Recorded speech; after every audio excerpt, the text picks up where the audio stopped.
Hi everyone, welcome back to my first video of the year. I hope you all had a very happy new year.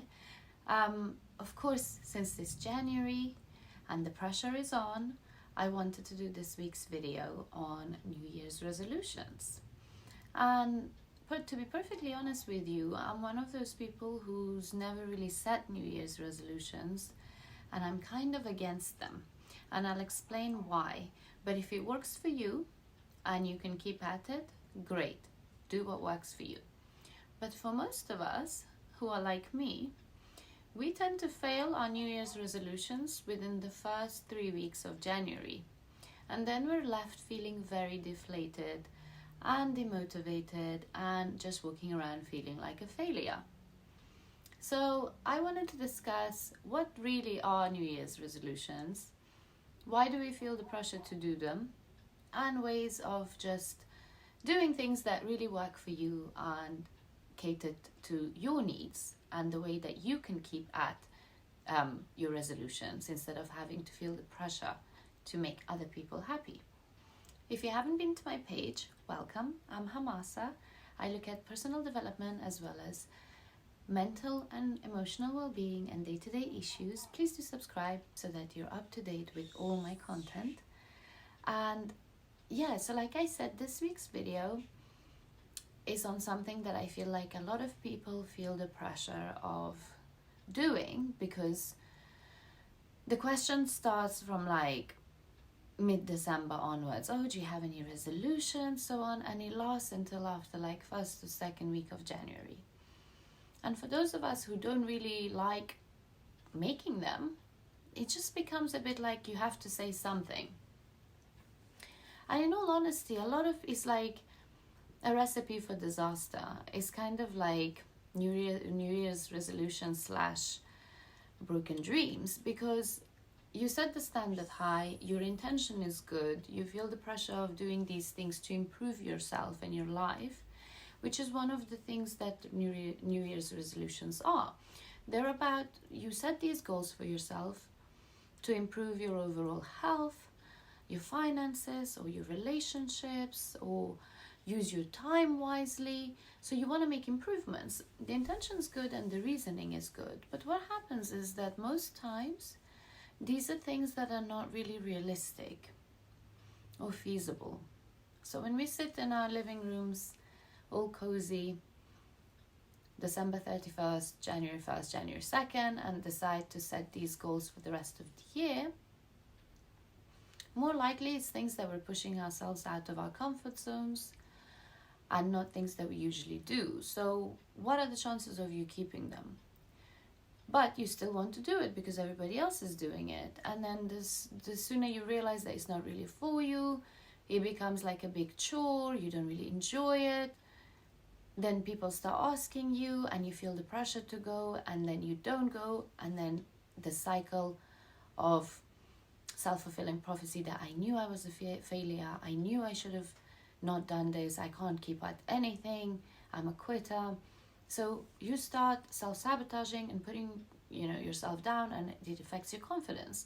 So I feel like instead of it being beneficial where the intention is good, because not many people really actually follow through with it, it ends up being a bit of like it bites you back and backfires on you and doesn't really get the desired effect, and if anything makes you feel a little less good about yourself.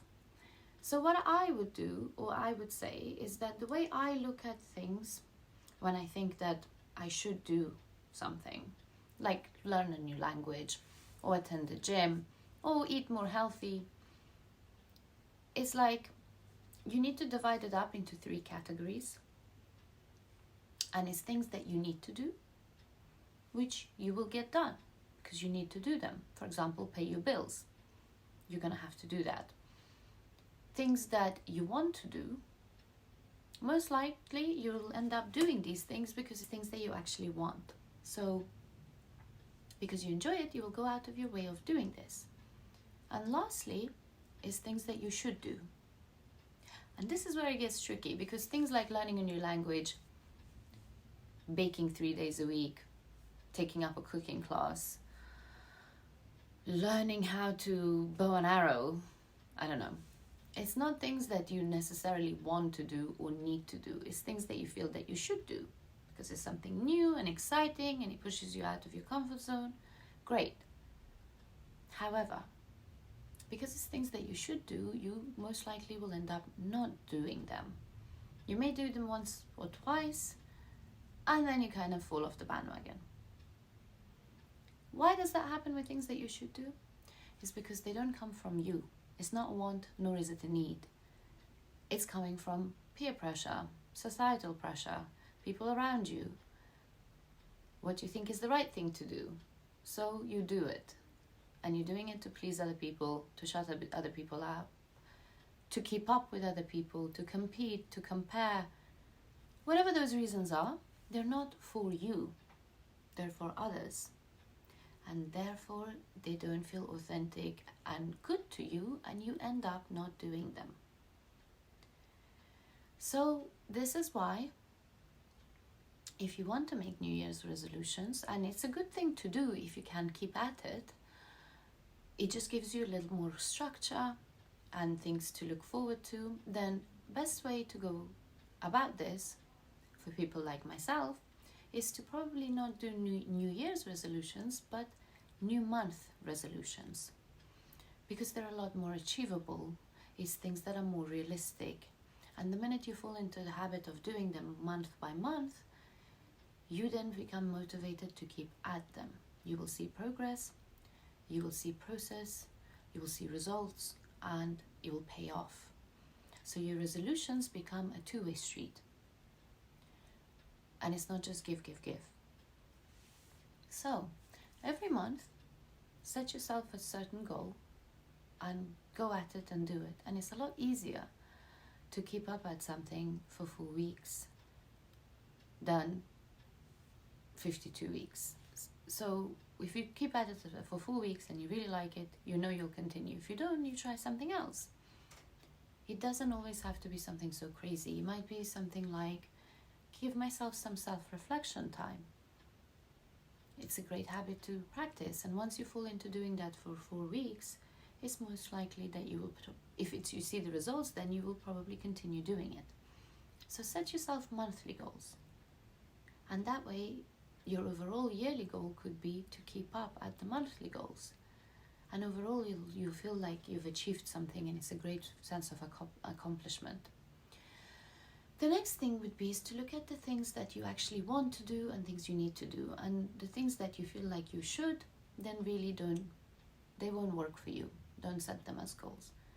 Put them as a hobby, and if you come across it, you'll explore it. However, it's not a goal, and you shouldn't have a deadline, and you shouldn't pressure yourself. If it's a should, and it's for other people. And lastly, whenever it comes to resolutions and you feel like this is something that's the right thing to do, I would say that the right thing to do at any point is when you are ready. Every person's different. Different things work for different people. Some people are great at being regimented and writing things down and having a schedule and a timetable. And that's an amazing skill to have. But some people are not that great at it. And if you're one of those people, then you shouldn't beat yourself up. It just means that your learning patterns are different, the way you work and your overall understanding of situations, your absorption of information varies. If you're an intuitive or a sensory person, introvert, extrovert, which are the dichotomies of personalities, you will absorb information in different ways. And just because something works for other people around you doesn't mean that that would work for you. So you need to figure out what actually works for you. So maybe the monthly resolutions work better for you. Maybe things that you genuinely want are ways of you keeping at something that you start. And the timing of it. So just because something works for someone on January 1st, for you that may be March, because that's when you will feel ready. So it's more about looking a little bit deeper into yourself, understanding your thinking habits, understanding your emotional patterns, understanding your triggers, knowing how you work in things and what's the best way that you won't feel flustered, you won't feel pressured, and is achievable for you to set certain goals and try and work at them. So don't try and follow trends, don't try and fit in, Don't try and let other people dictate what you should be doing. And finally, don't ever feel like there's something wrong with you just because you don't do what everybody else does. The beauty of you is your uniqueness and how and what you do in life and the choices you make. So figure out what that is for you and follow that. And resolutions start whenever your mind and your emotions are ready. That's when change comes, not from a particular date on the calendar.